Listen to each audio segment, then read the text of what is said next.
हरे कृष्ण सर्वांना. स्वागत आहे सर्वांचे. आपण आपला बघा 8वा अध्याय बघणार आहोत गीतेचा आज. तर हे अध्याय आहेत ना, हे भक्ती योगातले अध्याय पाहणार आहोत आपण. तर आपण मंगलाचरण म्हणूया. ओम अज्ञानतिमिरान्धस्य ज्ञानांजन शलाकया चक्षुरुन्मीलितं येन तस्मै श्री गुरवे नमः. श्री चैतन्य मनोभीष्टं स्थापितं येन भूतले स्वयं रूप कदा मह्यं ददाति स्वपदान्तिकं. हे कृष्ण करुणा सिंधो दीनबंधो जगत्पते गोपेश गोपिका कांत राधा कांत नमोस्तुते. तप्त कांचन गौरांगी राधे वृंदावनेश्वरी वृषभानुसुते देवी प्रणमामि हरिप्रिये. नमः ओम विष्णुपदाय कृष्णपृष्ठाय भूतले श्रीमते भक्ति वेदांत स्वामी इति नामिने. नमस्ते सारस्वते देवी गौरवाणी प्रचारिणे निर्विशेष शून्यवादी पाश्चात्य देशतारिणे. जय श्री कृष्ण चैतन्य प्रभु नित्यानंद श्री अद्वैत गदाधर श्रीवासादि गौर भक्त वृंद. हरे कृष्णा कृष्ण कृष्ण हरे हरे हरे राम राम राम हरे हरे. हरे कृष्णा कृष्ण कृष्ण हरे हरे हरे राम राम राम हरे हरे. तर आपल्या श्रील प्रभुपाद जी की जय. तर आपण आपल्या इस्कॉनच्या नामानिष्ठ प्रभूजींना प्रणाम करूया. पुन्हा आपल्या मराठी ग्रुपच्या हेड पूजा माताजी, पुन्हा माझ्या अन्वया माताजींना पण प्रणाम करते. आणि आपण सुरू करूया आजचा अध्याय. तर हे होमवर्क आहे. हे जेव्हा तुम्हाला असं वाटेल की त्यातलं काही येत नाही, तुम्ही विचारा मला. रेकॉर्डिंग बघा आणि घ्या माताजी पुढचे. ते सगळं आपण व्यवस्थित बघितलेलं आहे. तर हा अक्षर ब्रह्म योग आहे. तर आहे ना, खूप छान असा हा अध्याय आहे. म्हणजे त्याच्या खाली त्याचं नाव दिलंय बघा, भगवत प्राप्ती. आपण ना हे अक्षर ब्रह्मयोग काय तर हे म्हणजे क्षर होणे म्हणजे कमी कमी होत जाणे ना, असं म्हणजे काळाच्या ओघात जे हे होऊन जातं, नष्ट होऊन जातं असं. तर हे तसं नाही. हा अक्षर ब्रह्मयोग आहे. हे ज्ञान कसं आहे माहित आहे, जे कधीच मिटणार नाही. ते काळाच्या म्हणजे काळाचा त्याच्यावर काही परिणाम होत नाही. हे अक्षय असं ज्ञान आहे, जे सनातन ज्ञान आहे. काल होतं, आजही आहे आणि उद्याही राहणार असं हे ज्ञान आपल्याला कृष्ण ह्या अध्यायात देतायत. घ्या माताजी पुढची स्लाइड. वाचा माताजी.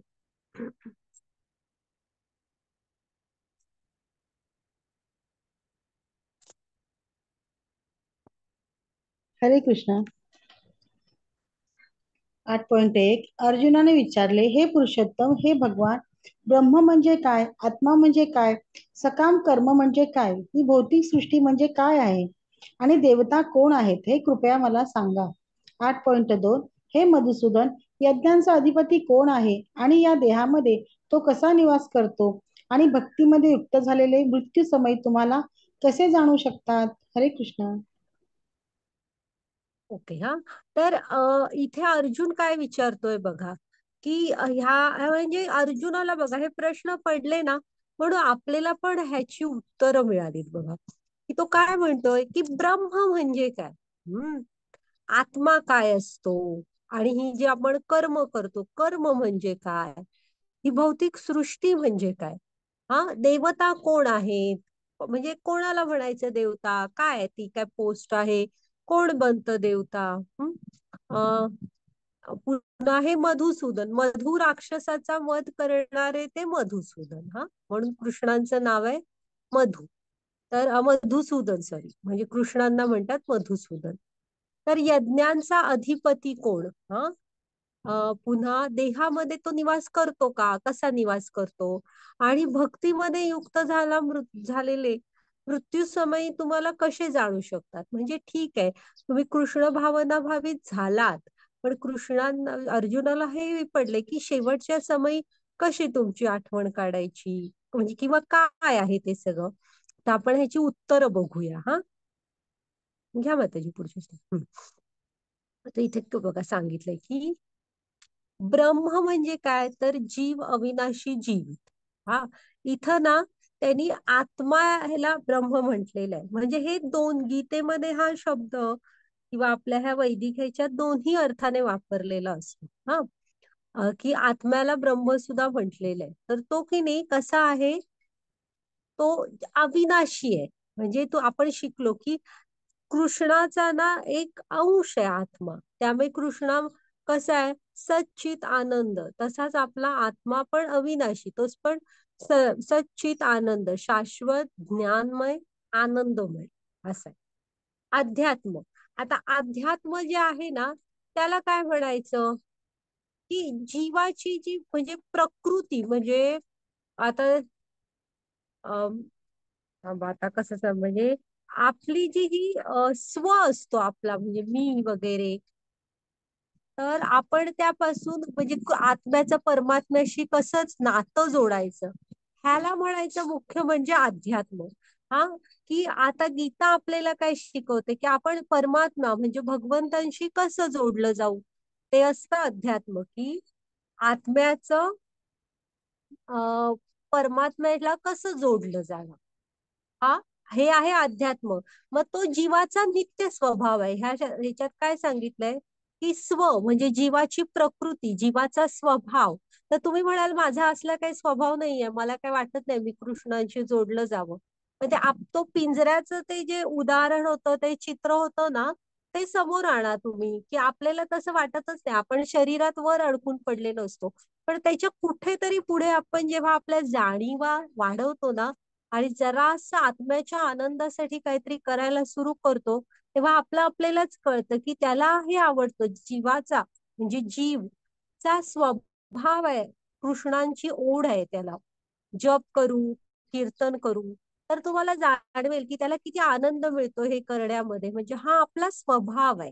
त्यामुळे अध्यात्म म्हणजे काय, तर कृष्णाशी, भगवंतांशी आपण जोडलं जाणं, आणि हाच जीवाचा स्वभाव आहे. हा, हे कर्म म्हणजे काय, तुम्ही शरीरासाठी आपण बघितलंय जे काय करतो ते सगळं कर्म.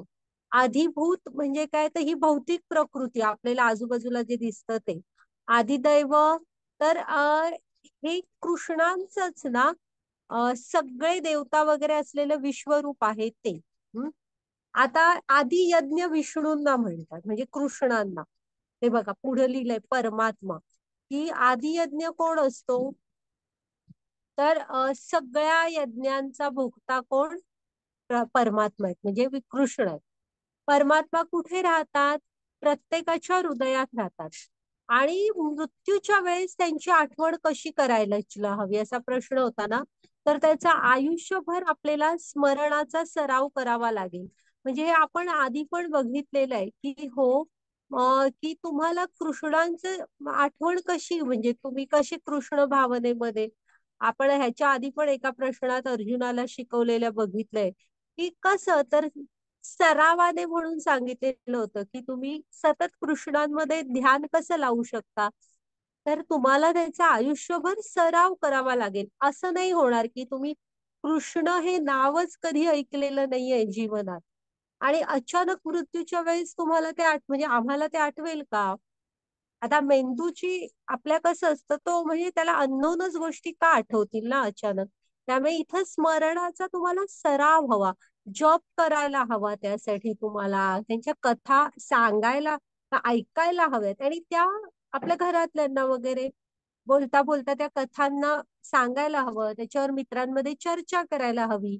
असं म्हणजे तुमचा स्मरणाचा सराव करायला हवा आपण. हा, हा, घ्या माताजी पुढची slide.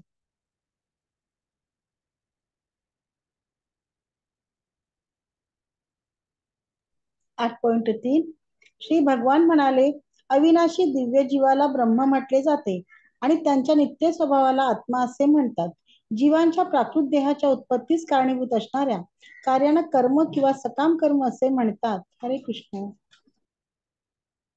हा तर अविनाशी दिव्य जीव कोण? ब्रह्म. मी आता तुम्हाला म्हंटल ना, त्याच्या नित्य स्वभावाला आत्मा म्हणतात. एक मिनिट थांबा.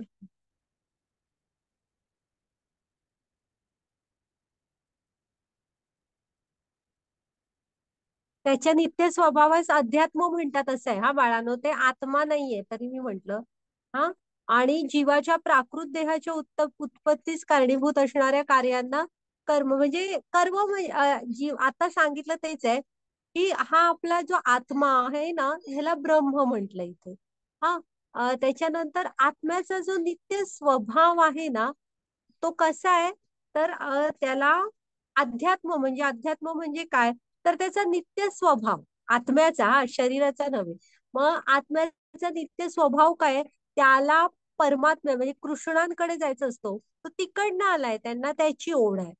त्यामुळे आपला म्हणजे आत्म्याचा कृष्णांशी संबंध, परमात्म्याशी संबंध जो असतो तो जाणणं, तो प्रस्थापित करणं, हे आहे अध्यात्म. हं? कर्म म्हणजे आपण ही शरीर जगण्यासाठी जे काय करतो, ही सगळी कार्य असतात त्यांना कर्म म्हणतात. आणि तुम्हाला माहित आहे की आपण दुसऱ्या अध्यायापासून बघतोय की त्याच कर्मानुसार आपलं पुढचं शरीर ठरलेलं असतं. हा. ओके. माताजी घ्या पुढची स्लाईड. मग तुम्ही निष्काम कर्मयोग पण आपण बघितला. हा वाचा माताजी.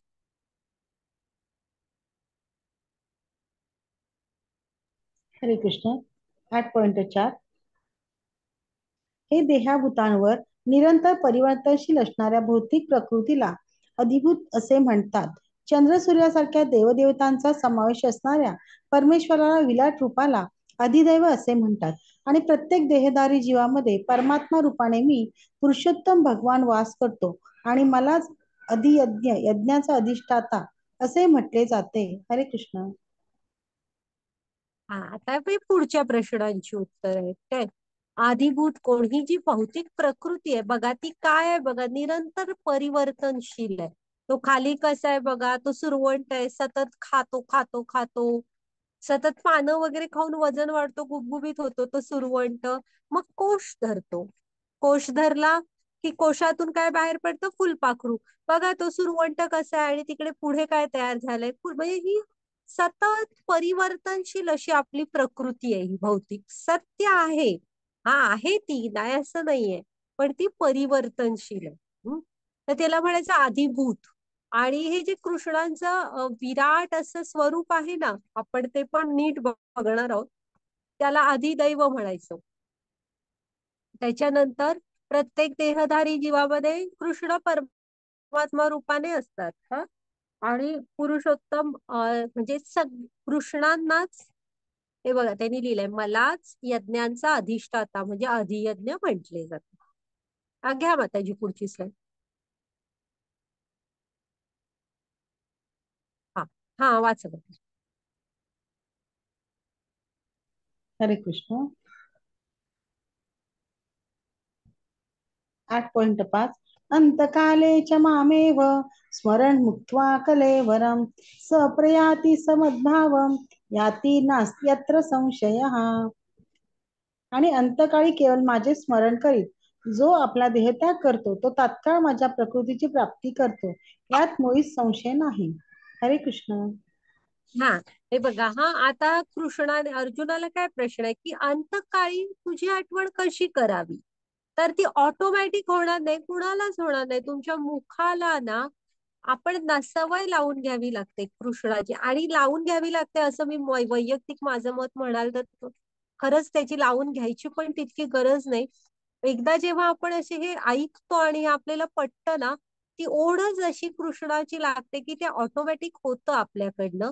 फक्त थोडासा प्रयत्न, थोडस वेळ काढणं हे सुरुवातीला तरी करावं लागतं. हा. आणि बघा मग ही कृष्ण आहेच तसा आकर्षक. तर मग अंतकाळी ना आपल्याला सॉरी ते आठवण यायसाठी ना सराव करायला हवा. हा. ते काय म्हणतायत की तुम्ही जर का त्यांचं स्मरण करीत देहत्याग केला आपण, तर आपण त्यांच्या धामात जातो. हा. आता इथे जे शेजारी भीष्म आहेत बघा, ते जे आहेत शरशय्येवर, अर्जुनाने त्यांना ठेवलं होतं बघा युद्धात. ते वाट बघवते उत्तरायण सुरू झाल्याशिवाय विष्णू, सॉरी, भीष्म देह त्याग करणार नव्हते. इच्छा मृत्यूचं वरदान दिलं होतं त्यांचे वडील राजा शंतनूनी. हं? तर हे असे उच्च कुळातले होते भीष्म म्हणजे. तर मग त्यांना, आणि मी तुम्हाला सांगितलं ना, भीष्म म्हणजे कोण साधे सुधे नव्हते. ते 12 महाजन आहेत. त्यातले एक महाजन, हे म्हणजे आडनाव महाजन म्हणजे महाजन नाही, हे महाजन कोण आहेत? ज्यांना कृष्णांच्या मनातलं कळतं असे ते 12 लोक आहेत. हा, त्याच्यातले एक कोण आहे? हे भीष्म. मग त्यांची एक इच्छा होती की आपण ह्यांना म्हणजे कृष्णांना समोर बघत हे करावं, म्हणून प्राण सोडावा. मग ती भागवतम मध्ये कथा आहे की आपल्या शुद्ध भक्तांसाठी बघा, आणि ते थोर वैष्णव होते हा.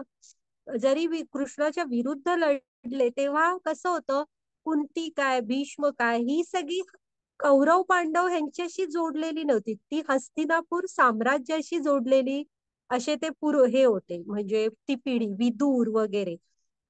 हा, ती त्या हस्तिनापूर साम्राज्य सुरक्षित हातात गेल्याशिवाय ते सोडू शकत नव्हते. तर त्यामुळे ते त्या बाजूने होते, हस्तिनापूरच्या बाजूने होते असं म्हणा तुम्ही. मग तेव्हा मग कृष्णांना ना आपल्या भक्तांच्या हृदयातलं म्हणजे सगळ्यांच्याच कळतं, मग भक्तांसाठी तर ते काय काय करतात. मग असं तेव्हा ना युधिष्ठिर महाराजांना जरा मनात खूप उदास झालेलं असतं. मी युद्ध जिंकलो पण अजिबात आनंद होत नसतो, एवढा नरसंहार वगैरे. मग ते म्हणतात की चला आपण म्हणजे कुरुक्षेत्रावर जाऊ आणि भीष्मांकडून हे करू, म्हणजे उपदेश ऐकू. तेव्हा नारद वगैरे सगळे ऋषीवर वगैरे पण आलेले असतात, त्यांचे मोठे मोठे अशा संख्येने शिष्य वगैरे घेऊन, आणि हे सगळे पांडव सगळी जण ते उपदेश ऐकतात. छान आहे हा तो भागवतम मधला. भीष्म तेव्हा कृष्णांची स्तुती करतात आणि थोडा उपदेश केलेला आहे की राज्य एका राजाने कसं करावं. आणि कृष्णांना समोर पाहत त्यांनी देह त्याग करतात हा. तर असे म्हणून ते तिथं आहे की, घ्या माताजी पुढची स्लाइड.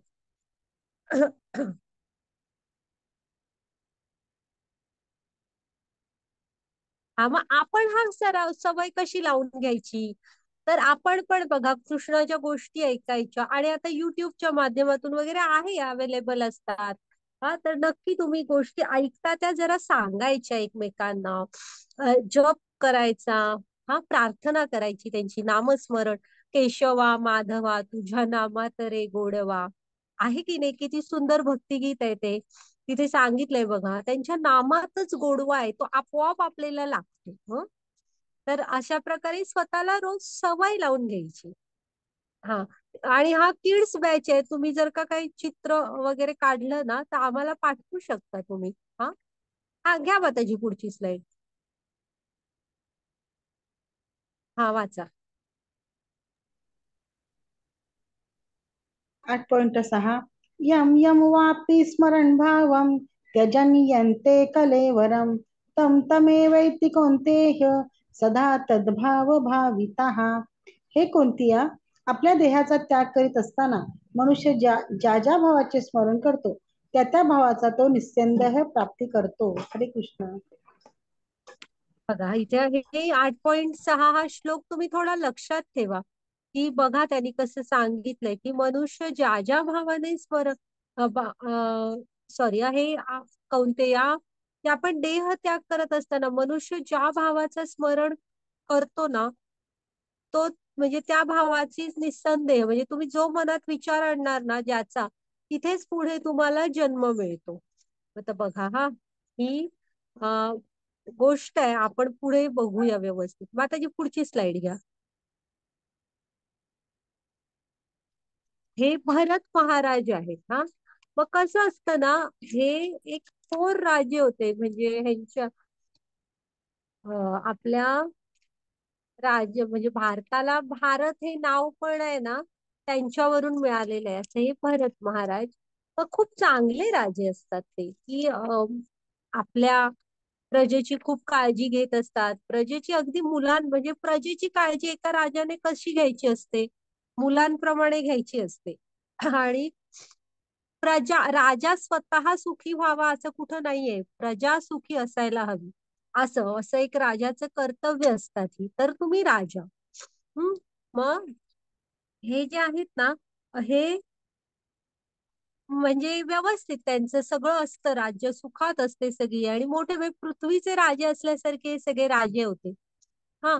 मग जेव्हा त्यांना असं वाटायला लागतं की आता सगळं खूप केलं आपण, आता शांतपणे फक्त भजन भक्ती करावी कृष्णांची, म्हणून आहे ना ते ह्याच्यात वनात जायचं ठरवतात. मग आपल्या पत्नीला सांगून मुलांना राज्याभिषेक करून वगैरे असं ते बाहेर पडतात. हा. मग काय होतं, अ, एक दिवस आहेत ना ते असे हे करत बसलेले असतात यज्ञ. आणि यज्ञ करताना ना त्यांना एक हे दिसतो जाताना, म्हणजे हरणी धावत जात असते आणि तिच्या मागून वाघ जाताना दिसतो. मग हे क्षत्रिय असतात. त्यांना म्हणजे क्षतापासून रक्षित तो क्षत्रिय असतो. म्हणजे एखादा कोणतरी संकटात आहे तर ते मदतीला धावणं हा त्यांचा स्वभाव असतो. मग ते बाहेर पुढे बघायला जातात तर नदी असते आणि हरणी नदीत उडी मारते आणि त्यांना दिसते की ती गर्भिणी असते. तिला तेव्हा एक बाळ होतं, म्हणजे पिल्लू होतं. आणि पिल्लू आणि हरणी अशी दोघही नदीत पडतात. आणि तो वाघ त्यामुळे साईडला निघून जातो, तो काय नदीत उडी टाकत नाही. मग हे काय करतात, ते हरण तर ते वाहून जातं पण त्या पिल्लाला वाचवतात. माताजी जरा पुढची स्लाइड घ्या. ते बघा ते वाचवून आणतात. हा. मग आणतात हे करत असतात पण ते होतं काय, ते विना आईचं बाळ असतं. मगाशी पहिल्या स्लाइड मध्ये होतं तसं बघा. हे जे ह्यांची नित्य कार्य करताना ना सुद्धा त्यांचं लक्ष कायम, आता ते मगाशी होम हवन करत होते तरी लक्ष कायम हरणाचं पिल्लू जवळ आहे ना, लांब तर कुठे गेलं नाही ना आश्रमापासून, नाहीतर मग हिंस्त्र प्राणी धरतील त्याला. मग त्याच्यासाठी थोडी गवत आणणं वगैरे असं. तर त्यांचं लक्ष कुठं ना कुठं तरी सारखं त्या हरणामध्ये. हरिण असं कसं करत करत मोठं पण होतं ते पिल्लू, त्याचं ते स्वावलंबी बनतं. हा, त्याचं ते व्यवस्थित असतं, पण हे सारखा त्याचाच विचार. मग माताजी पुढची स्लाइड बघा बघा. तर हा, जेव्हा ना मृत्यू समय येतो त्यांचा, तेव्हा सुद्धा त्यांच्या मनात हरणाचाच विचार असतो. मग त्यांना ना पुढं हरणाचा जन्म मिळतो, पुढचा जन्म त्यांचा हरणाचा होतो. मग किने ही गोष्ट आहे पुढे म्हणजे पूर्ण, म्हणजे ते ह्या जन्म पण त्यांना ना त्यांच्या भगवत कृपेने ना त्यांची स्मरण शक्ती राहिलेली असते. म्हणजे त्यांना कळतं की आपण जन्म तरी हरणाचा घेतला, म्हणजे शरीर, पण त्यांना आपण कोण, म्हणजे भगवत भक्ती कोण होतो हे सगळं त्यांच्या लक्षात असतं. म्हणजे त्या जन्मात फक्त ऋषीमुनींच्या आश्रमाच्या शेजारी वगैरे असे राहून ते हे काढतात दिवस. आणि त्याच्यानंतरचा आहे त्यांना एक, म्हणजे जडभरत ऋषी म्हणतात. मग तो एक जन्म मिळतो आणि त्या जन्मात मुक्ती मिळते. म्हणजे जी मुक्ती राजा भरत त्यांच्या त्या जन्मातच मिळायला हवी होती, त्याच्यासाठी पुढे एक हरिण आणि पुढे एक अजून एक जन्म असा घेऊन मग मुक्ती मिळते. हा. सुप्रे, थांबा हा, एक मिनिट, आमचं मांजर ओरडते.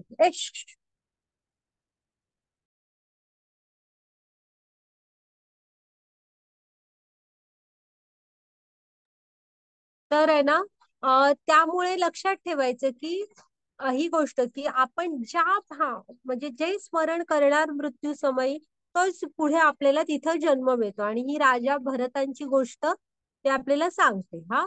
आणि हे राजे थोर कुळातले राजे होते, ज्यांना सगळं ज्ञान होतं, ज्ञानात स्थित होती ती सगळी लोक.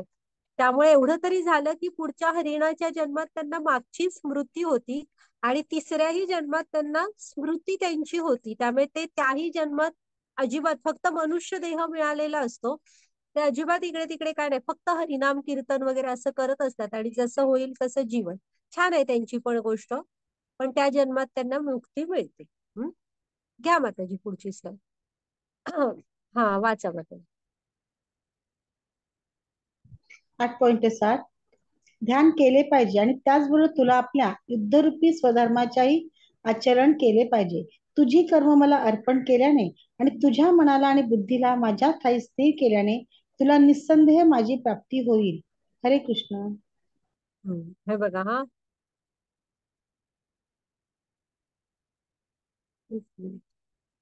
मी जरा इथलं वाचू दाखवते. म्हणून हे अर्जुना तू सदैव माझे स्मरण करीत राहा आणि त्याच वेळेस युद्धरूपी स्वधर्माचेही आचरण करीत राहा. स्वतःची कर्मे मला अर्पण केल्याने, आपली मन तथा बुद्धी माझ्या ठाई स्थिर केल्याने तुला निस्संदेह माझी प्राप्ती होईल. म्हणजे दोन गोष्टी करायला सांगता येते की स्वधर्माचं पण आचरण कर. हा, बघा गीता कुठेही तुम्हाला कर्तव्यापासून बाजूला व्हायला सांगत नाही. स्वधर्माचं आचरण कर, त्याच्यानंतर कृष्णांमध्ये ध्यान म्हणजे मन एकाग्र असू दे कृष्णांमध्ये. हा, आणि आपली कर्म जी करतो ती आपण कुणाला अर्पण करायला पाहिजे? कृष्णांना. हा, त्याच्यामुळे आपण त्यांच्यात स्थिर होऊ आणि आपल्याला त्यांची प्राप्ती होईल. हे शेजारी प्रल्हाद महाराज आहेत, आपण बघू त्यांची गोष्ट. घ्या माताजी पुढची स्लाईड.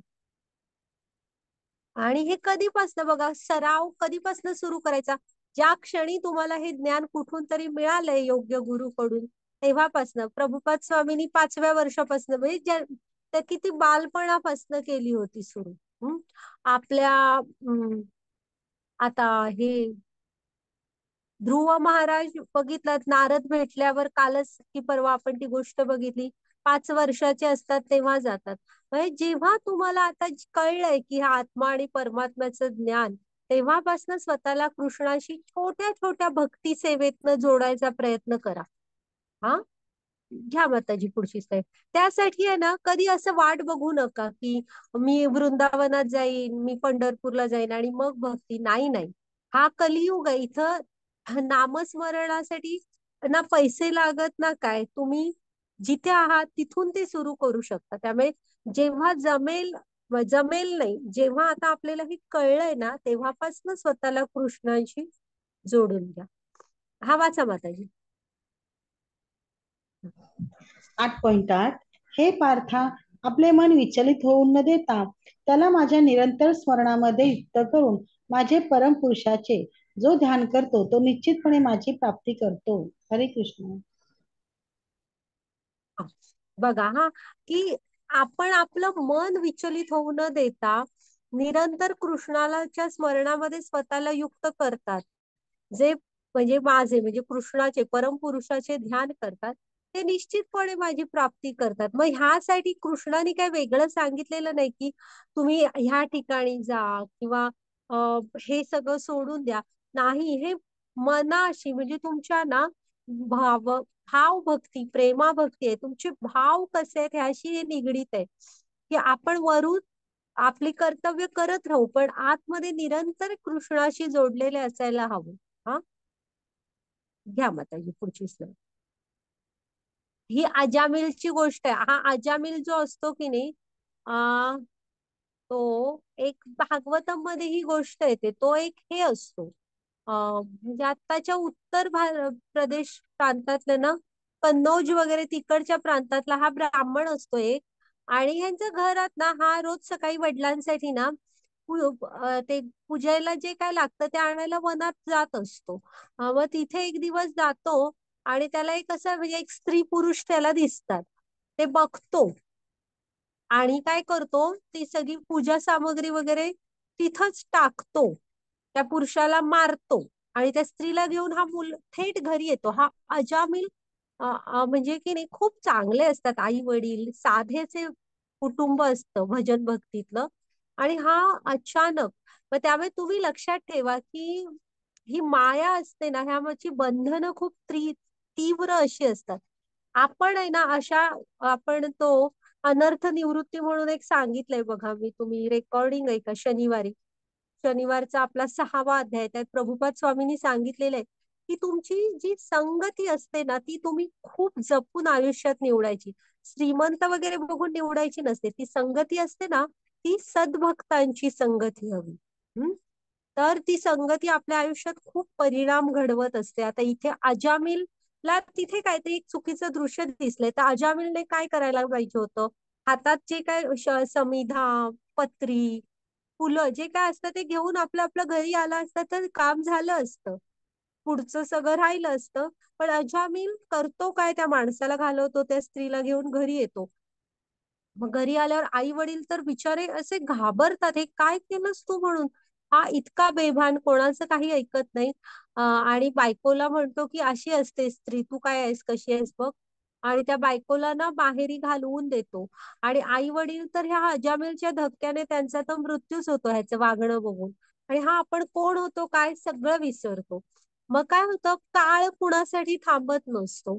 ह्या स्त्रिया असतात ह्या खूप, म्हणजे त्यांच्या गरजा खूप जास्त असतात. जे आई वडिलांचे पैसे असतात हे अजामिल सगळं संपवून टाकतो, त्यांच्यावर पैसे खर्च करून करून. आणि मग काही उरत नाही. मग हा अशी कुठलीही दुष्कृत्य करायचा असं मागे पुढे बघत नाही.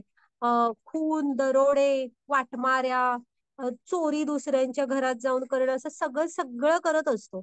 मग काळ पुढ्या पुढे सरकतच राहतो. ह्याला बरीच मुलं होतात, हा वृद्धत्वाकडे जातो. आणि शेवटी शेवटी ना ह्याला एक मुलगा झालो. त्याचं मग त्या वेळेस ना दारावर थोडे ब्राह्मण येतात गावात भिक्षा मागायला. मग ते काय म्हणतात, बायको म्हणते माझा नवरा ना आला की तुम्हाला इथून मारून घालवून टाकेल. ती त्यांना काय म्हणजे अशी देते भिक्षा. मग त्यांना ते छोटं बाळ दिसतं. मग ते म्हणतात, माते ह्याचं नाव नारायण ठेवा. मग ती म्हणते ठीक आहे, तुम्ही सांगताय तर आशीर्वाद तुमचा, आणि नारायण ठेवते. आणि अजामिळला ती बायको सांगते. मग ह्याला ना ते नावाचा एक असा हे लागतो जिभेला, छंद लागला म्हणतात ना तसा. आणि ह्या अजामिलला ना त्या मुलाला नारायणा नारायणा म्हणून हाक मारायला खूप आवडत असतं. मग अजून थोडे दिवस जातात आणि हा म्हातारा झालेला म्हणजे शरीर साथ देत नसतं. आणि हा असा आम्ही अंथरुणावर पडलेला असतो मृत्यू समय आल्यासारखा. मग ते तिकडे ना त्याला यमदूत म्हणजे न्यायला येतात. तो घाबरतो यमदूतांना बघून आणि नारायणा म्हणून जोरात हाक मारतो. म्हणजे कुणाला मारतो, मुलग्याला मारतो. नारायणांना मारत नाही प्रत्यक्षात, कृष्णांना. तरी पण कृष्ण आहेत ना हे सुहृदम सर्व भूतानाम आहेत. म्हणजे ते त्यांचं सगळ्यांवर प्रेम आहे. तुम्ही त्यांचं नाव घेतलं नाहीत म्हणून काय ते तुम्हाला शिक्षा नाही करणार. ते ज्याचे त्याच्या हाती आहे कर्तव्याचे माप. हा, पण एकदा जर का घेतलं ना, कृष्ण असं समजतात की नाही बाबा माझ्यासाठीच घेतलंय, मलाच हाक मारतो. आणि ते कृष्णाचे पार्श्व हातात तलवार घेऊन धावत येतात बघा. तर ते काय म्हणतात की यमदूत, की अरे तुम्ही का आलात त्याला वाचवायसाठी, ह्याने कुठलंही वाईट कर्म करायचं बाकी ठेवलेलं नाहीये. तर मग पापात बुडालेला आहे. मग ती अशी तात्विक चर्चा आहे ती भागवतम मध्ये. ते सांगतात की तुला माहित आहे की नाही तुम्हाला, की किती डोंगर असू दे पापाचा, एकदा मनापासून जो हरिनाम घेतो त्याचे ते सगळे हे होतात. म्हणजे ते डोंगर जळून जातात पापांचे. आणि म्हणून आम्ही, आणि त्याने ते नाव घेतलं म्हणून आम्ही आलो. मग ते मात्र त्या ह्यांना पटतं, यमदूतांना. आणि ते सांगतात की तुम्ही थोडं आधी आलाय, की त्याचा मृत्यूचा वेळ अजून आलेला नाहीये, थोडा अवकाश आहे. हा, मग पार्षद असतात ते वैकुंठात निघून जातात. आणि यमदूत त्यांचे ते त्यांच्या ठिकाणी निघून जातात यमलोकात. मग आहे ना अजामिल हे सगळं बघत असतो, वृद्ध झालेला असतो, शरीर साथ तितकं देत नसतं.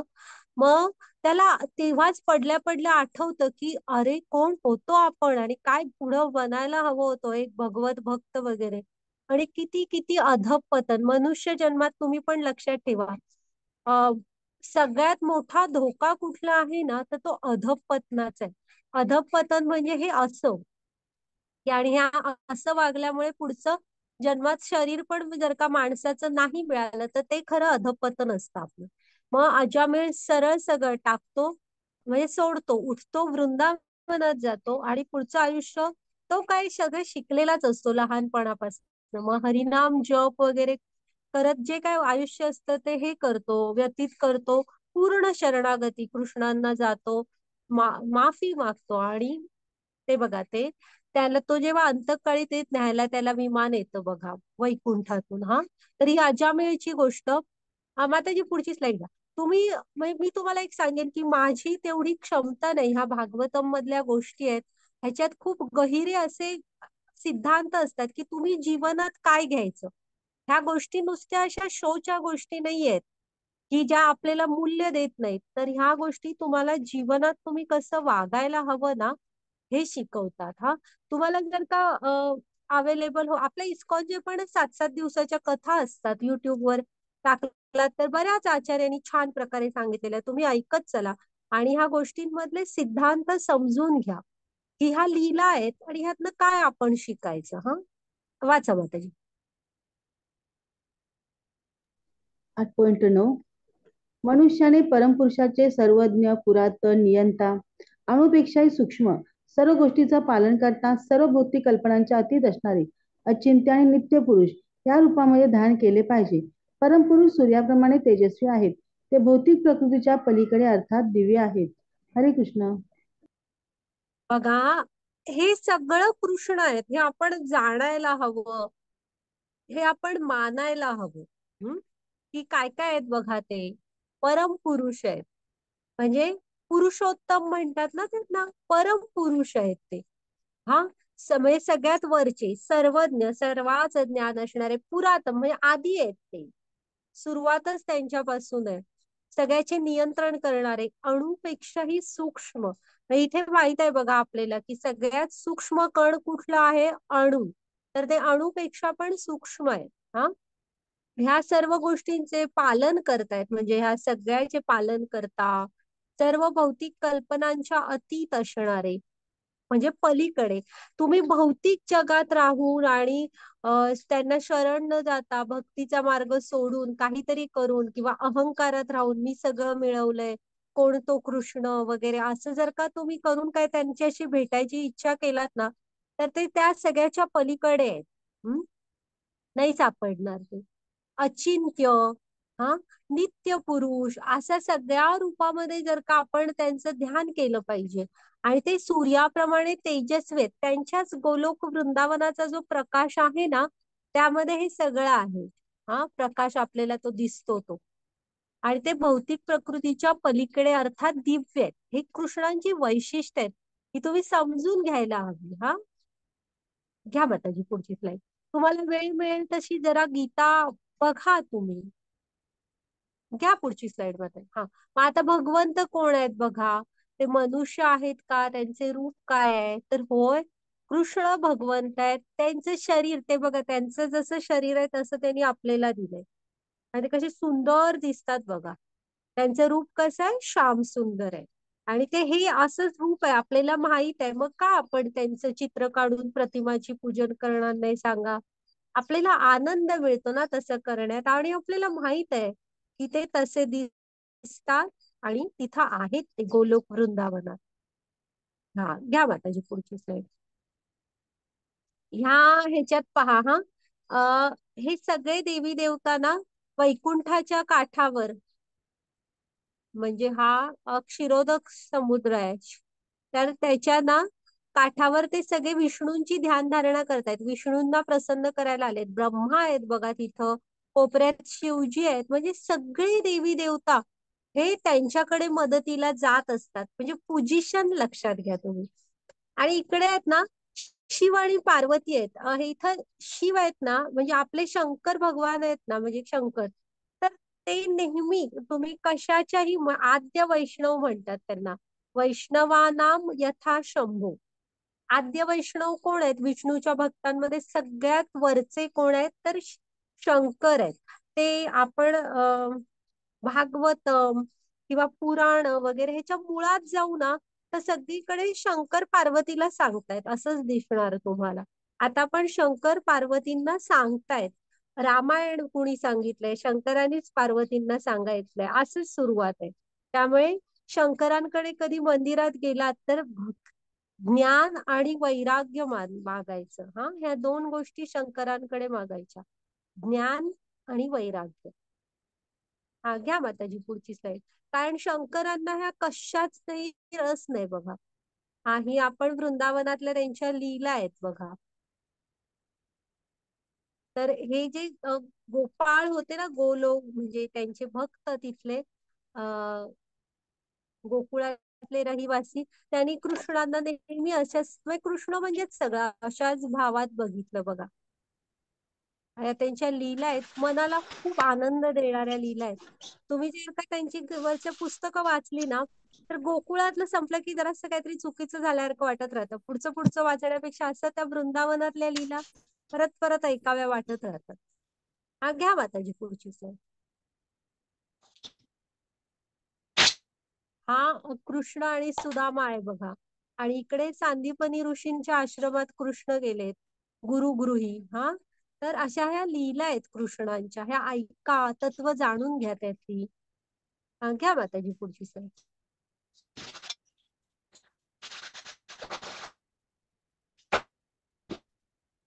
हा, आणि हे आपण बघितलेलं बघा, ब्रह्माचा एक काल हा ना, एका दिवसाचा कालावधी किती असतो? पृथ्वीवरची 8 अब्ज 64 कोटी वर्ष. आणि कसं आहे माहित आहे की ब्रह्मांचा दिवस जेवढ्या कालावधीचा, तेवढ्याच कालावधीची त्यांची रात्र असते. हा, आणि बघा, हा जेव्हा ब्रह्माचा दिवस होतो तेव्हा सजीव अस्तित्वात येतात, आणि ब्रह्माची रात्र होते तेव्हा नष्ट होतात. म्हणजे कसं, आत जातं सगळं, ते श्वास आत घेतात महाविष्णू, काल बघितलं आपण, आणि आत जातात, सगळी ब्रह्मांड त्यांच्यामध्ये सामावली जातात. हा, आणि परत जेव्हा दिवस होतो ना, तेव्हा सगळी बाहेर येतात. असं. पण असं समजू नका की ते आतमध्ये गेलो म्हणजे आपल्या कर्माची जी गणित असतात त्यातनं आपण मुक्त झालो. ती तुम्हाला भक्तीने हे म्हणजे तुम्ही कृष्णांना अर्पण करून वगैरे ते हे करायचं असतं. ते नाहीतर जेव्हा सगळं सुरू होतं ना, तेव्हा होत जी जैसे ते प्रकृतीचं गणित आहे ते, परफेक्ट गणित असतं. जिथं तुम्ही होता तिथनं पुढचं सुरू होतं सगळं. त्यामुळे त्यातनं निष्काम कर्मयोगातनच कृष्णांना अर्पण करूनच आपण कर्मफळातून मुक्ती मिळवू शकतो. हा, मग जेव्हा असे वारंवार दिवस होतात आणि सजीव सृष्टी सक्रिय होते, पुन्हा रात्र होते, आणि हे पार्था आपण म्हणजे अव्यक्तात विलीन होतात. हे असं निरंतर चक्र आहे आपलं ना, खूप सूक्ष्म असं त्याच्यात अस्तित्व आहे. हा, आणि तर हे असं सतत निरंतर चालणारं चक्र आहे. त्यामुळे जेवढा आपल्याकडे वेळ आहे त्याचा थोडा सदुपयोग करावा, आणि आपण आपल्याला कृष्णांशी जोडून कसं घेता येईल हे बघावं. कालच एक गौरांगदास प्रभूजींची युट्यूबवर हे ऐकली मी, मुलाखत होती त्यांची, छोटीशीच होती. त्यात ते म्हणाले, गीता आपल्याला ईश्वर, जीव, प्रकृती, काळ आणि कर्म हे 5 विषय सांगते ना. मग आपण आहे ना, जीवाने ईश्वर म्हणजे कोण आहे हे जाणून कृष्णांशी स्वतःला जोडून घेतला तर योग होणार, आणि तुम्ही कृष्णांशी जोडले जाणार. आणि जर का तुम्ही प्रकृती, काळ आणि कर्म ह्याच्यातच अडकून पडलात, हा, तर मात्र तुम्ही भोगांमध्ये अडकता, आणि तुम्ही पुन्हा पुन्हा पुनरपी जननम पुनरपी मरणम करत इथंच अडकतो आपण. असं. हा, घ्या माताजी पुढची स्लाईड. त्यामुळे आपण आपला वेळ आहे, कर्तव्य सोडायला सांगितलेली नाहीये, ते करतच आपण मनातून आणि जप वगैरे करून कृष्णाशी जोडून घ्यायला हवं. हा, मग ह्या जगापासून वाचा माताजी. हरे कृष्ण. याहून अन्य एक अव्यक्त प्रकृती आहे, जी व्यक्त आणि अव्यक्त जर पदार्थाच्या पलीकडे आणि सनातन आहे. ती परा आणि अविनाशी आहे.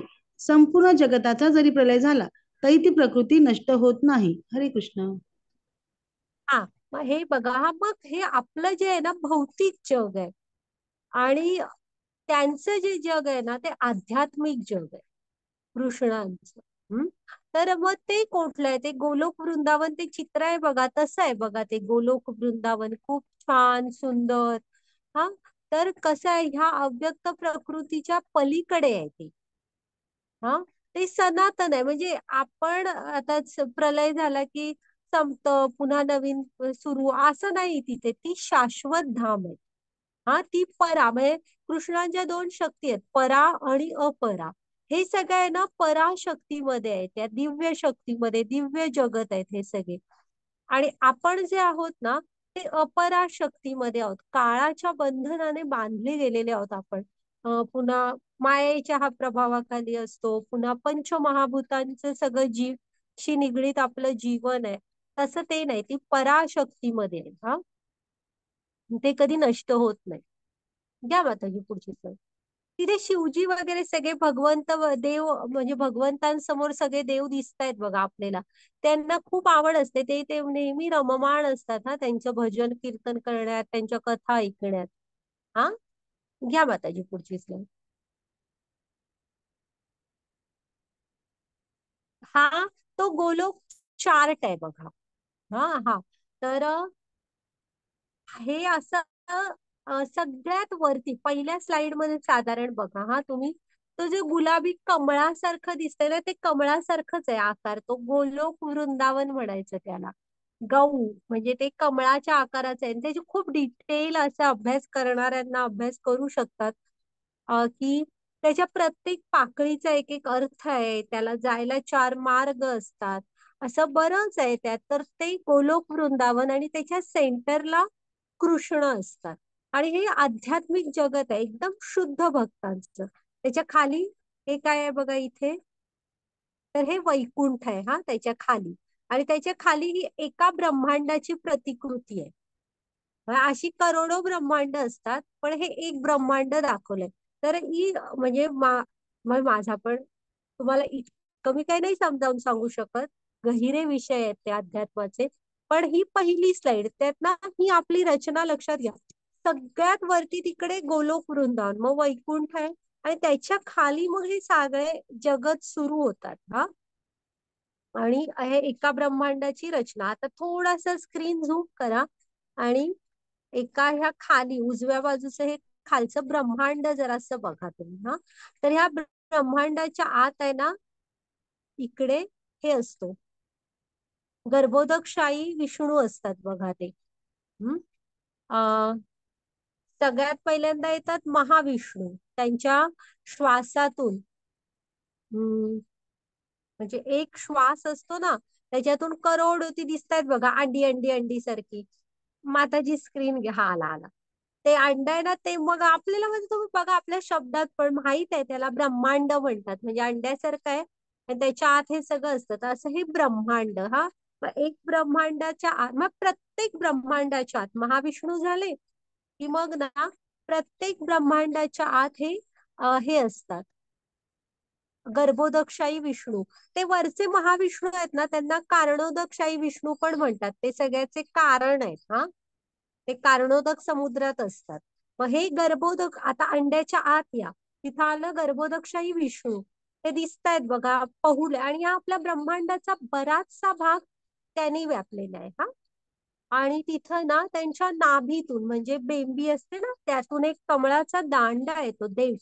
आणि त्यातनं कोण येतात, ब्रह्मा पहिल्यांदा येतात. मग ब्रह्मा असतात ना, ते विष्णूची ध्यान धारणा करतात आणि मग त्यांना ज्ञान देतात विष्णू सगळं.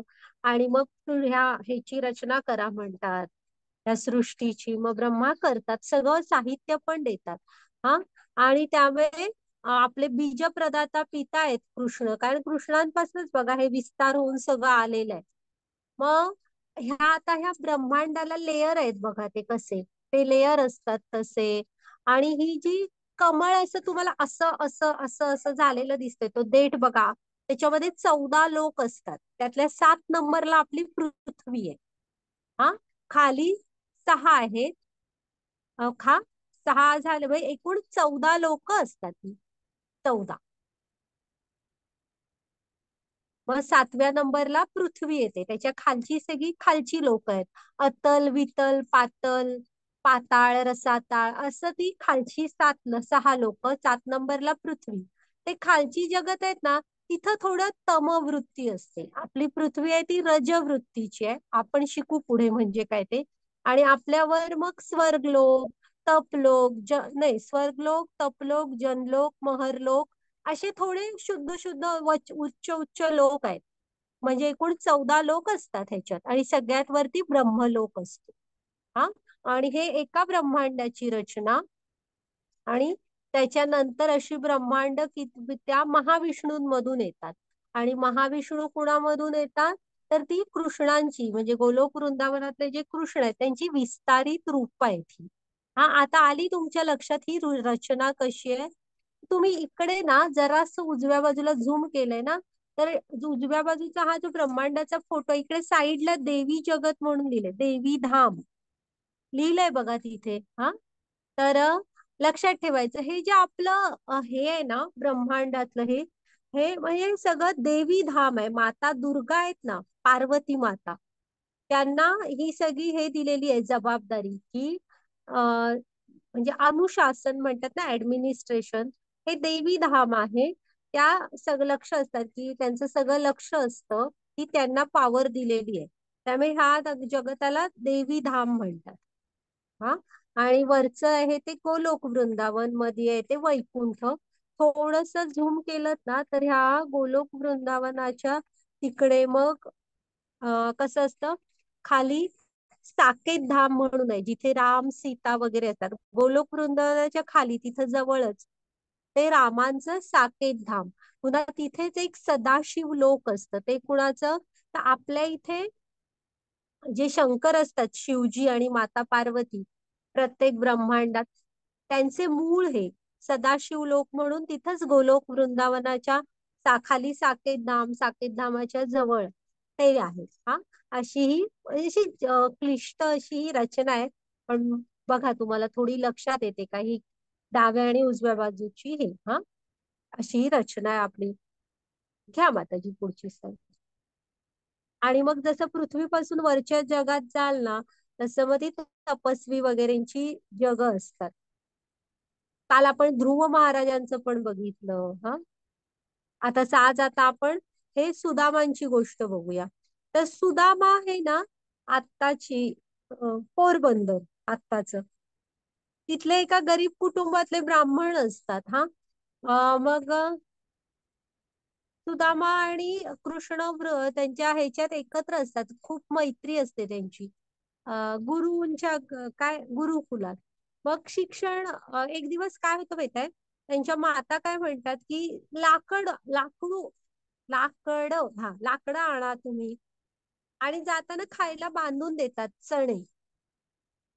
मग सुदामा जरा नाजूकच असतो, कृष्ण म्हणतात असं तब्येतीने हडकुळा काटकुळा. मग कृष्ण काय म्हणतो, तू खाली थांब आणि पावसाळी हवा वाटते, मी वर जातो आणि मी हे करतो म्हणजे लाकडं तोडतो, तू फक्त खाली व्यवस्थित गोळा करून मोळी बनवूया. मग काय होतं माहितीये, म्हणजे प्रेम बघा हा कृष्णांचं केवढं असतं. मग सुदामा खाली थांबतो आणि ते लाकडाची मोळी बनवत वगैरे पण असतात. मग जरा पाऊस येतो म्हणून ही थांबतात तिथे. म्हणजे कृष्ण झाडावर असतात आणि सुदामा खाली असतात. मग कृष्ण हे सुदामांना ना भूक लागते आणि ते गुरुमातेने दिलेले चणे असतात ना, ते सुदामा आपले खायच्या ओघात सगळेच खायला सुरू करतात ते आणि एकटेच संपवून टाकतात. तरी कृष्ण म्हणतात, अरे सुदामा कुटकुट कुटकुट आवाज कसला येतोय. तर म्हणतात, माझे दात वाजतायत थंडीने. अशी कथा आहे. पण सुदामा खरंच खूप मनाने चांगले आणि शुद्ध भक्त होते. मग दोन गोष्टी होतात की सुदामा त्यांचे चणे खाल्ल्यामुळे ना माता लक्ष्मी रुसतात. कृष्ण हे सुहृदम सर्वभूतानाम आहेत. कृष्णांना त्याच्यात काय असं काही बघत नाही. ते भक्तांची आत्ताच बघितली ना, नारायणा म्हणून अजामिलने मारलेली एक हाक पण ते स्वतःलाच मारली समजतात. पण लक्ष्मी रुसतात. आणि दुसरं काय होतं, त्यांच्या वाटणीचं हे खाल्ल्याचं ते सुदामांवर एक हे बसतो की कृष्णांची वाटणी त्यांनी दिली नाही. हा, ह्या दोन गोष्टी होतात. मग पाऊस थांबतो, खाली येतात आणि ही म्हणजे परत पण जातात आश्रमात.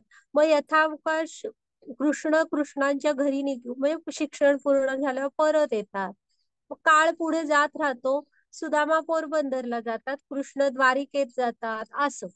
मग सुदामा आहे ना आपल्या ह्याला कायम सांगत असतात बायकोला, म्हणजे गरीब असतात रे परिस्थितीने खूप. मग नेहमी बायकोला आणि मुलांना सांगत असतात, अरे तो द्वारकेचा कृष्ण आहे ना, कृष्ण कन्हैया म्हणत असतात, तो माझा मित्र आहे. मग ती आपली आपली ऐकत असतात. मग खरं कायम असे आहे म्हणजे गरिबी घरात.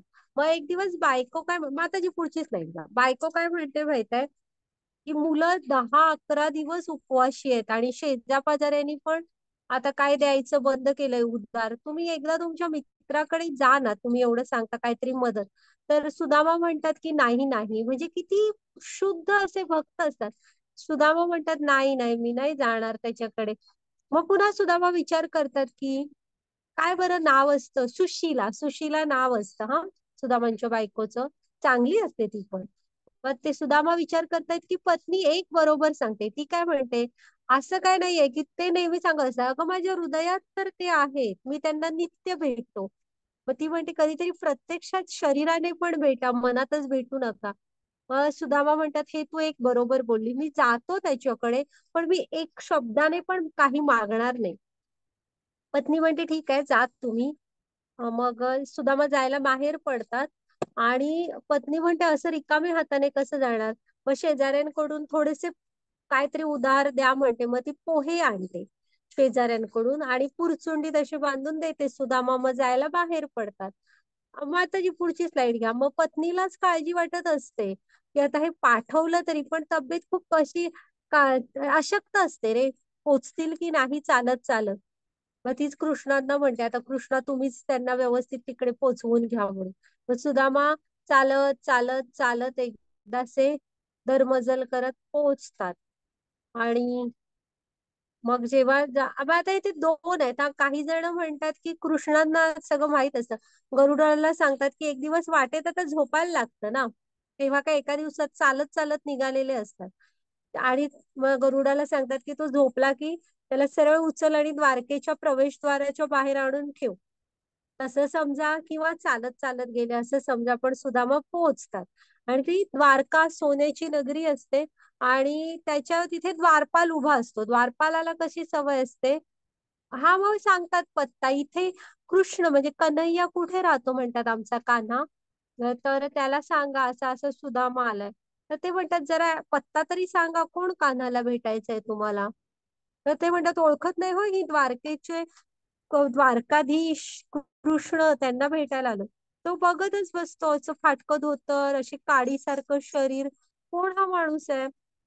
पण त्याला तुम्ही भागवतम मध्ये वाचायला हवं, द्वारकेत कोण येत असतं, नारद, इंद्र वगैरे अशी लोक कृष्णांना भेटायला येत असतात.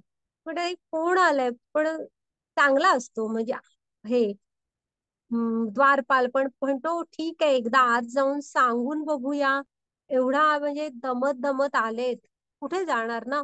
तर तो म्हणतो तुम्ही इथे थांबा, मी जाऊन त्यांना सांगतो. मग ते जातात आतमध्ये. तेव्हा कृष्ण असं ऑफिस टाइम आपण म्हणतो ना झाला, तसं होऊन दरबारात ना त्यांच्या इकडे रुक्मिणीच्या इकडे म्हणजे महालात गेलेले असतात. पण हे जातो तिथे, हा रक्ष म्हणजे द्वारपाल. आणि ते भजन पण आहे, अरे द्वारपालो कन्हैया से कह दो, हे दर पे सुदामा गरीब आ गया है. तर सुदामा जातो हा. ते द्वारपाल म्हणतात की खूप छान अजून एक हे आहे, भजन आहे. अ, अ, त्याच्यात बघा की वर्णन आहे, सांगतो असं धोती फटीसी वगैरे. आणि मग कृष्ण म्हणतात ठीक आहे, पण कोण आलंय ते तर सांग. वर्णन झालं की खूपच क्षीण झालंय शरीर वगैरे, पण कोण. तर मग कहत नाम सुदामा. तर ते सुदामा एवढा शब्द ऐकल्यावर कृष्ण ना, माताजी पुढची स्लाइड घ्या, उडीच मारतात स्वतःच्या म्हणजे आसनावरून. आणि जे कृष्ण कधी चाललेले पण नसतात द्वारकेच्या रस्त्यावर, राजा असतात ना म्हणजे. तर ते धावत सुटतात सुदामांना भेटायला. आणि मग द्वारपाल आणि सगळी बघतच बसतात, मग रुक्मिणी उद्धव असं काय झालं म्हणून. आणि मग सुदामांना घेऊन येतात आणि ते रुक्मिणीला आणि राण्यांना सांगतात की त्याचे पाय धुवायसाठी पाणी आणा. पण वर्णन आहे की पाण्यापेक्षा कृष्णांच्या स्वतःच्या म्हणजे त्यांना बघून ना सुदामांना त्यांच्या कृष्ण स्वतःच्या डोळ्यातल्या पाण्यानेच त्यांचे चरण धुतात. एवढं प्रेम असतं हा. ही सुदामाची गोष्ट आहे ना, ही मैत्री काय असते हे आपल्याला शिकवतो. म्हणजे आता थोडा आज आपल्या क्लासला वेळ झाला. तर कसं आहे ना बाळानो, आपण म्हणतो हा माझा मित्र आहे, तो माझा मित्र आहे. पण हे बघा म्हणजे आपण म्हणतो हे माझ्या गावचे आहेत, ते माझ्या गावचे आहेत, पण तुम्ही ते भेटायला गेल्यावर असे भेटायला येतील का ते. आणि हे बघा इथं कृष्णांना जेव्हा कळतं हे त्रिकाल म्हणजे सगळ्याचे स्वामी आहेत कृष्ण. आत्ताच आपण गोलोक चार्ट मध्ये बघितलं, एवढ्या मोठ्या पोस्टवर म्हणू किंवा म्हणजे एवढे सर्वांचे सर्व लोक महेश्वरम वगैरे असणारे कृष्ण, सुदामा आलाय म्हटल्यावर सगळं सोडून धावत येतात. मग ही असते मैत्री हा. तर म्हणून ही सुदामा आणि कृष्णाची गोष्ट का वेगळी आहे, तर मैत्री काय असते ते ती शिकवतात. मग सुदामांचे ते खूप छान आगत स्वागत आणि गप्पा टप्पा की काय रे सुदामा लग्न केलंस आणि मला सांगितलं नाही. मग सुदामा म्हणतात मी एक लग्न केलं, तुम्ही एवढी एवढी लग्न केलं आणि कृष्णा तू मला सांगितलं पण नाहीस वगैरे. अशा छान आहे ती कथा. मग सुदामाला त्या कृष्णांना माहित असतं की त्याने आपल्यासाठी पोहे आणलेत, पण लाजत असतो अशा ह्याच्यात काय देणार ना. मग कृष्ण म्हणतो असं कसं, तुम्हाला भेटायला काहीच न घेता आलास? तर नाही हो म्हणतो, नाही काय आणलं असं करत लाजत असतात. मग कृष्ण म्हणतो नाही नाही नाही वहिनी असं पाठवणार नाही, काय दिलंय सांग. मग ते पुरचुंडी असते ना ती ह्याची पोह्याची ती घेतात आणि कृष्ण स्वतः खातात आधी मुख्य म्हणजे. त्यामुळे होतं काय, तो जो कृष्णांचा हिस्सा द्यायचा राहिलेला असतो तो दिला जातो. दुसरं रुक्मिणी त्यांच्या हातातनं घेते आणि खाते. त्यामुळे लक्ष्मीचा जो राग असतो ना तो निघून जातो. रुक्मिणी खाते म्हणजे माता लक्ष्मी प्रसन्न होतात की कृष्णांना त्यांनी दिला आणि त्या स्वतःही भक्षण करतात. आणि त्याच्यानंतर उद्धव आणि जे कोण असतात ते सगळे जण ते पोहे खातात थोडे थोडे. मग त्याच्यानंतर सुदामा राहतात. मग सुदामांना मात्र ना तिथलं ते स्वीकार करताना मनात खूप त्रास होत असतो, माझी मुलं आणि बायको तिथे उपवाशी आहे आणि मी आपलं हे खातोय. पण तरी पण मग जातात, 4च दिवस म्हणजे थोडे दिवस राहतात आणि जायला निघतात. सुदाम कृष्ण म्हणत पण असतात राहा राहा, पण नको म्हणतात जातात. जाताना पण कृष्ण त्यांना अगदी त्या ह्याच्यापर्यंत खूप वेळ चालत असतो कृष्ण त्यांच्यावर. मग सुदामा म्हणतात आता तू कान्हा एक पाऊल पुढे टाकू नको, तू पुढे जा, माझी शपथ आहे तुला. मग कृष्ण तिथेच थांबतात, सुदामा आपल्या घरी परत येतात. मग कृष्ण त्यांना सांगत नाहीत हा की मी तुला द्वारकेसारखीच एक नगरी देऊन टाकली आहे म्हणून. व उद्धव आणि रुक्मिणी म्हणतायत एक तर तुम्ही इतके रडताय का ते सांगा, आणि दुसरी गोष्ट तुम्ही दिलंय त्याला सगळं ते सांगितलं का नाही. तर हे पण लक्षात घ्या, कृष्ण काय म्हणतात की तो इतके इतके दिवस उपवाशी असताना सुद्धा ती पोह्यातला एक कण स्वतः न खाता माझ्यासाठी माझ्यापर्यंत घेऊन आला. आणि मी त्याला काय दिलं, एवढा ऐश्वर्यातला एक सूक्ष्मसा कण उचलला आणि मी त्याला दिला. आणि त्याने काही नसताना सुद्धा जे होतं ते मला दिलं सगळं. तर हा फरक आहे म्हणाले. मग मी काय सांगू की त्याला मग दिलं दिलं दिलं. मग जेव्हा सुदामा परत पोचतात ना तेव्हा ते बघतात, अरे म्हणतात गरिबांची झोपडी पण राहीना, दिवस कसले आले म्हणतात. झोपडी कुठे गेली माझी. तिकडे एक मोठा वाडा असतो असा सोन्याचा. सुदामा गोल फिरून बघून येतात, हे काय झालं, आपण नक्की कुठे पोहोचलो. तर मग वरून पत्नी हाक मारते, अरे हे अहो आपलंच घर आहे, मी इथे आहे म्हणून. मग सुदामा म्हणजे होतं सगळं व्यवस्थित. पण असं तुम्हाला वाटेल की सुदामा राज ऐश्वर्यात राहिले, सुदामा तसे राहत नाहीत. सुदामा जसे आधीपासून भजन भक्ती करत एक नियमांचं असं आयुष्य जगत होतं, तसंच आयुष्य पुढेही सुदामा जगतात. त्यामुळे ही कृष्ण आणि सुदामा आणि डिटेल ऐका हा तुम्ही, ही गोष्ट खूप मनाला आनंददायी आहे आणि किती प्रेम आहे त्यांचं एकमेकांवर ते बघा. माताजी घ्या पुढची slide. हा वाच माताजी.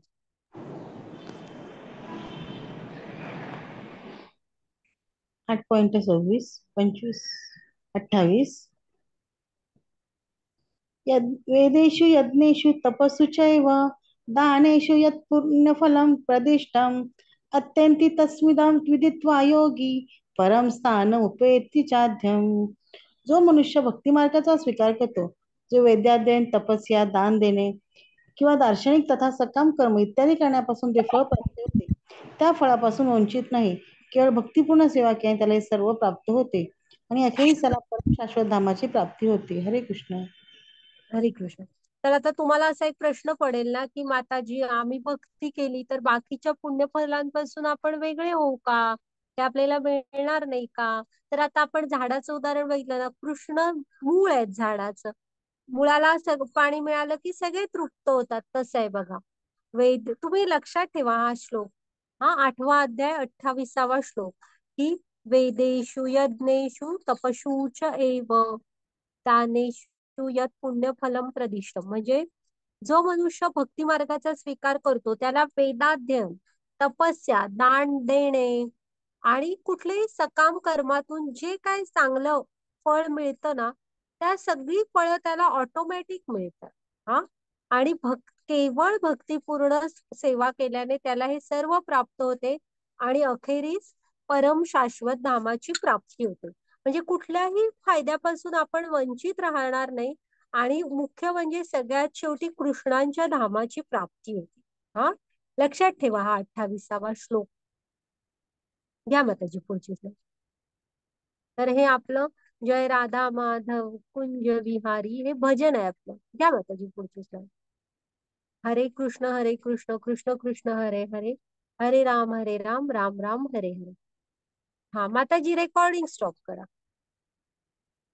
झालाय आपला अध्याय. तुम्हाला काही शंका असली तर सांगा तुम्ही. पुन्हा